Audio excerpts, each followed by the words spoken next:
રૂપાણીના નથી મેચ થયા અને હજી કેટલો સમય લાગશે કોઈને ખબર નથી, પરંતુ રાજકોટમાં તેમની અંતિમ વિધિ માટેની તૈયારીઓ થઈ ચૂકી છે અને તમામ લોકો શોકમાં છે.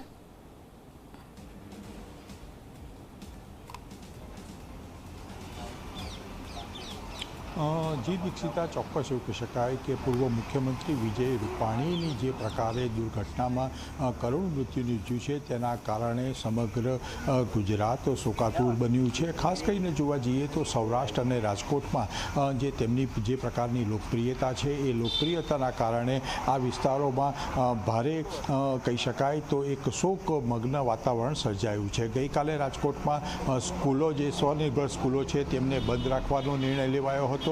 ક્યાંક ને ક્યાંક સ્થાનિક જે ચાની લારીઓ છે તે પણ વિજય રૂપાણીના અંતિમ યાત્રાના દિવસે બંધ રહેશે એ પ્રકારનો નિર્ણય લેવાયો છે. સાથે અત્યારે આપણે જ્યાં ઊભા છીએ ત્યાં ગાંધીનગર સ્થિત વિજય રૂપાણીનું નિવાસસ્થાન છે. સતત 3 દિવસથી તેમના મૃત્યુના સમાચાર મળતા લોકો તેમને તેમની પત્ની અંજલિબેનને મળવા માટે આવી રહ્યા છે અને સાંત્વના પાઠવી રહ્યા છે. સ્વાભાવિક છે કે દરેક એવા લોકો આવી રહ્યા છે કે જેમની સાથે વિજય રૂપાણીની જે યાદો છે એ યાદો એવી અંગત વ્યક્તિ તરીકેની હતી અને વિજય રૂપાણી જેમની સાથે સંબંધ રાખતા હતા એ તમામ લોકો એવું માને છે કે વિજય રૂપાણી તેઓના અંગત હતા. એ જ લાગણીથી તમામ લોકો અહીંયા આવી રહ્યા છે. હવે ચોક્કસ એવું કહી શકાય કે જે પ્રકારે ડીએનએ મેચ હજુ નથી થયું, પણ ડીએનએ મેચનું જે પરિણામ છે એ ગમે ત્યારે આવી શકે, કારણ કે 31 લોકોના ડીએનએ મેચ થઈ ચૂક્યા છે અને તેમનો મૃત્યુ આપવાની પણ કામગીરી શરૂ કરી દેવામાં આવી છે. જેવી રીતે પૂર્વ મુખ્યમંત્રી વિજય રૂપાણીનું ડીએનએ મેચ થશે એટલે તાત્કાલિક અસરથી તેમના પરિવારજનોને તેમનો મૃતદેહ જે છે એ પાર્થિવ શરીર આપવાનો સરકાર દ્વારા એ કરવામાં આવશે અને તમામ વ્યવસ્થાઓ અત્યારે પણ રાજકોટમાં કરી લેવાઈ છે. તેમના અંતિમ સંસ્કાર માટેની વ્યવસ્થા કરી લેવાઈ છે.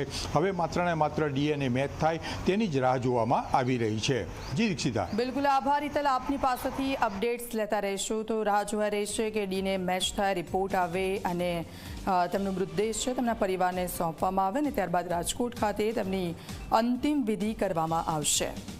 રાજકોટમાં હોર્ડિંગ્સ લગાવવામાં આવ્યા છે અને પૂર્વ મુખ્યમંત્રી તેમને શ્રદ્ધાંજલિ આપવામાં આવી રહી છે.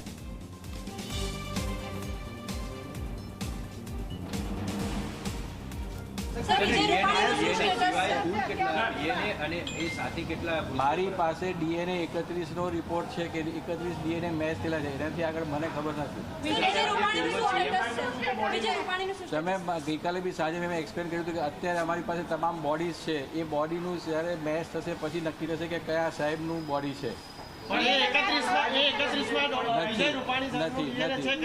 નથી એ મને બી ખબર નથી, પણ હજી છે નહીં. સાહેબ